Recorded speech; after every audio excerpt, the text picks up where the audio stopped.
말씀으로 하루를 시작하는 아침을 여는 묵상의 자리에 올라오신 여러분을 주님 이름으로 환영합니다.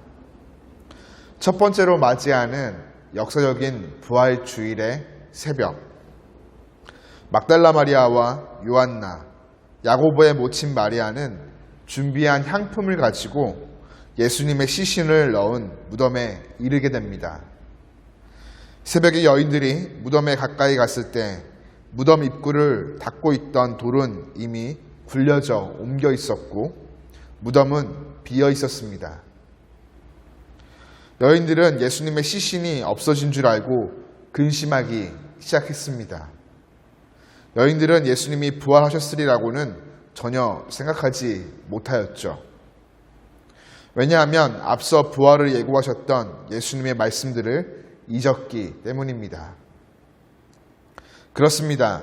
예수님은 앞서 이르시되 인자가 많은 고난을 받고 장로들과 대제사장들과 서기관들에게 버림받아 죽임을 당하고 제3일에 살아나야 하리라. 인자가 이방인들에게 넘겨져 희롱을 당하고 능욕을 당하고 침뱉음을 당하겠으며 그들은 채찍질하고 그를 죽일 것이나 그는 3일 만에 살아나리라 말씀하셨었죠. 그녀들은 예수님이 하셨던 말씀을 천사들을 통해 다시 들으며 기억한 후에야 상황을 제대로 파악했고 제자들에게 이 기쁨의 소식을 전해주게 됩니다. 여러분, 우리는 말씀을 바로 알아야 현실을 정확히 해석할 수 있고 무엇을 해야 할지 알 수 있게 됩니다. 그래서 늘 강조해도 부족한 것이 날마다 하나님 말씀을 묵상하며 기억해야 한다라는 가르침이죠.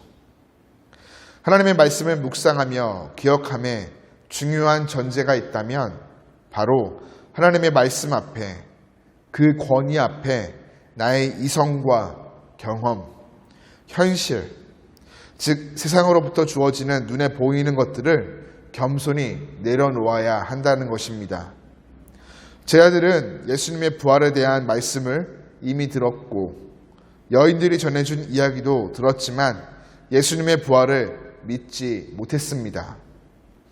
과거 나사로를 통해서 죽은 자가 다시 살아나는 놀라운 기적을 경험하였음에도 그들에게 죽은 사람이 다시 살아나는 부활이란 믿기 힘든 일이었죠. 이러함은 이들이 주님의 말씀보다 자신들의 이성적인 생각과 경험, 현실을 더 중시했기 때문입니다. 말씀보다 이성과 경험, 현실을 위에 두면 부활을 믿지 못하고 부활을 믿지 못하면 십자가와 부활을 통해 주님께서 우리에게 열어놓으신 생명의 길로 나아가지 못합니다. 저와 여러분은 이성과 경험, 현실을 기준 삼아 말씀을 믿고 따르기보다는 말씀을 온전히 믿고 따름으로 말씀이 삶의 기준이 되어 경험되어지고 현실이 되는 참된 제자의 길을 걸어가야 하겠습니다. 우리 주님 부활하셨습니다. 진실로 부활하셨습니다. 우리는 부활의 그리스도인들이죠.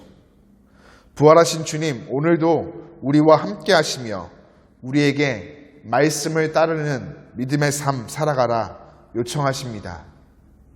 오늘도 주님 말씀에 귀 기울여 묵상하며 믿음으로 순종함으로 말씀이 우리 삶에 경험되어지고 현실이 되는 복된 제자의 삶 걸어가기를 주님 이름으로 축복합니다.